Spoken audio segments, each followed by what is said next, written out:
My dear students and parents, this is Daniel and welcome back to our channel. All India Quota Counseling, Tamil Nadu Medical Counseling. இந்த ரெண்டுமே சீக்வென்ஸில், அதாவது all India quota ஆரம்பித்து நடந்துட்டு இருக்கும்போதே தமிழ்நாடுடைய rounds அப்படிங்கிறது ஆரம்பித்து நடந்துட்டு வருது. இப்போதைக்கு ரெண்டு கவுன்சிலிங்லேயும் ரெண்டாவது சுற்று செகண்ட் ரவுண்ட் அப்படிங்கிறது முடிஞ்சிருச்சு. இது வரைக்கும் இடம் கிடைத்த மாணவர்கள் அதில் ஏதாவது ஒரு இடத்துல சூஸ் பண்ணி அவங்க ஜாயின் பண்ணிவிடுவாங்க. ஆனால் மெஜாரிட்டி ஆஃப் த கேண்டிடேட்ஸ் எனக்கு இப்போ வரைக்கும் சீட்டு கிடைக்கல சார், நான் தேர்ட் ரவுண்டில் பார்ட்டிசிபேட் பண்ணலான்னு இருக்கிறேன். தேர்ட் ரவுண்டில் அரசு மருத்துவக் கல்லூரிகளுக்காக காத்து கொண்டிருக்கக்கூடிய மாணவர்களும் இருக்கிறாங்க. அதே மாதிரி தனியார் மருத்துவக் கல்லூரிகள் அல்லது நிர்வாக ஒதுக்கீட்டு இடங்கள், மேனேஜ்மெண்ட் கோட்டா அல்லது டீம்டு யூனிவர்சிட்டிஸ் அல்லது என்ஆர்ஐ லேப்ஸ் சீட்ஸ், இந்த மாதிரி எந்த சீட்டு கிடைச்சாலும் பரவாயில்ல, நான் தேர்ட் ரவுண்டில் எனக்கு ஏதாவது ஒரு சீட்டு கிடைக்குமா அப்படின்ற எண்ணத்தோட எதிர்பார்ப்போட காத்து கொண்டிருக்கிற மாணவர்களும் பெற்றோர்களும் நிறைய பேர் இருக்கிறாங்க. இதே மாதிரியான ஒரு எண்ணம் அல்லது எதிர்பார்ப்பு அல்லது கேள்வி உங்களுக்கு இருந்துச்சு அப்படின்னா இந்த வீடியோவை ஸ்கிப் பண்ணாமல் ஃபுல்லாக பாருங்கள்.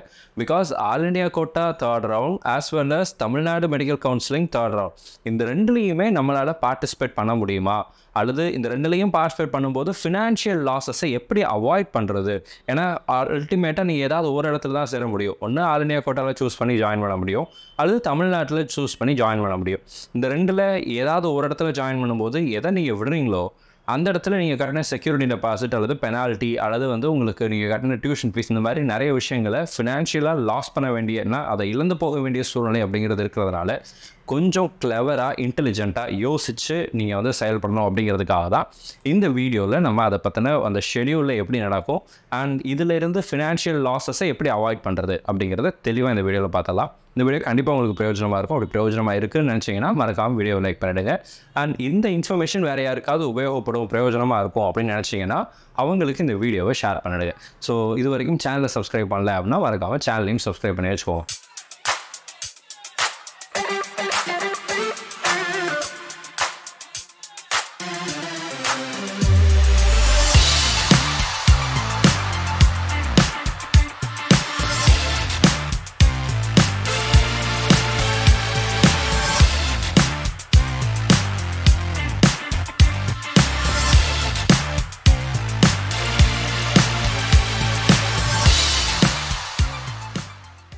இப்போ நம்ம என்ன பார்க்குறோம்னு சொல்லி கேட்டிங்கன்னா எம்சிசியினுடைய வெப்சைட்டில் நம்ம இருக்கிறோம்.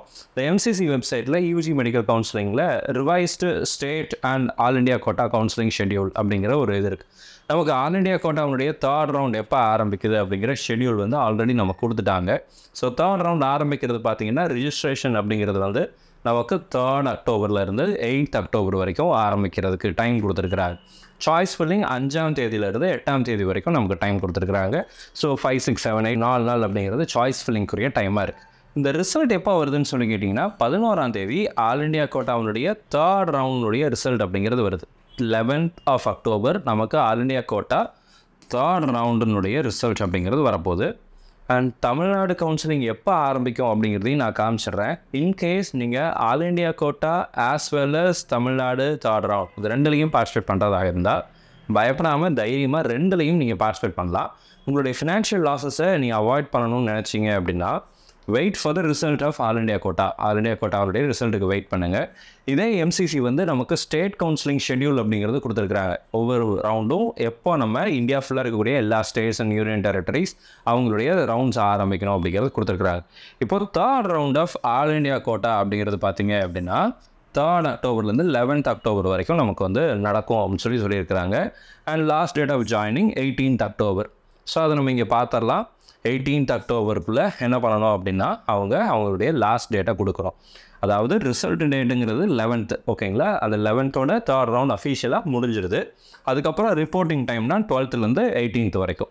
இதை தான் அவங்க கவுன்சிலிங் ஷெட்யூல்லையும் கொடுத்துருக்குறாங்க. 3rd அக்டோபரில் ரிஜிஸ்ட்ரேஷன் ஸ்டார்ட் ஆகுது. அண்ட் தென் நமக்கு பார்த்தீங்கன்னா ரிஜிஸ்ட்ரேஷன் இல்லை 4th ஆரம்பிக்குது. பட் 3rd to 11th அவங்க நடத்தலாம்னு சொல்லி கொடுத்துருக்குறாங்க. அண்ட் 19th 20th உங்களுக்கு அந்த டேட்ஸ் இருக்குது. இப்போ தமிழ்நாடு எல்லா ஸ்டேட்டும் எப்போ ஆரம்பிக்கலாம்னு சொல்லி போட்டிருக்காங்கன்னா 9th 18th அவங்க என்ன பண்ணணும் அப்படின்னா நடத்தணும், ஓகேங்களா? ஸோ 9th 18th அவங்க நடத்தணும். And sharing of joint candidates by states அப்படிங்கிறது எப்போன்னு சொல்லி கேட்டிங்க அப்படின்னா நமக்கு 24th அக்டோபர் எத்தனை பேர் சேர்ந்துருக்காங்க அப்படிங்கிறத இது பண்ணுவோம். இன்னும் சொல்ல போனால் 18th மேபி அவங்க ஒரு 22nd or 23rd வரைக்கும் ரிப்போர்ட்டிங்குரிய டைமாக கொடுக்கலாம். ஸோ இதுதான் ஸ்டேட்டுக்குரிய கவுன்சிலிங் ஷெட்யூல். அப்போ நீங்கள் தமிழ்நாடுலையும் பார்ட்டிசிபேட் பண்ணுறீங்க, ஆல் இண்டியா கோட்டாலையும் பார்ட்டிசிபேட் பண்ணுறீங்க அப்படின்னா ஆல் இண்டியா கோட்டாவில் நமக்கு 11th வந்து பார்த்திங்கன்னா ரிசல்ட் அப்படிங்கிறது வந்துடுது. இந்த 11th வந்து நமக்கு ஆல் இண்டியா கோட்டா 3rd ரவுண்டுடைய ரிசல்ட் வந்துடுது. ஆஃப்டர் சீயிங் த ரிசல்ட்ஸ், இந்த ரிசல்ட்டை பார்த்ததுக்கப்புறம் இங்கே 9ஆம் தேதியிலேருந்து ஆரம்பிப்பாங்க. தமிழ்நாடு உட்பட தமிழ்நாடு, பாண்டிச்சேரி, வேறு எந்த ஸ்டேட்டாக இருந்தாலும் சரி 9லேருந்து மினிமம் 4 days நமக்கு ரிஜிஸ்ட்ரேஷன் கொடுப்பாங்க. 9, 10, 11 and 12. ஸோ அப்போ 4 நாள் ரிஜிஸ்ட்ரேஷனுக்கு கொடுக்குறாங்க அப்படின்னு சொல்லி நம்ம அசியூம் பண்ணிக்கிட்டோம்னா, ஏன்னா இன்னும் ஷெட்யூல் ரிலீஸ் பண்ணல தமிழ்நாடு.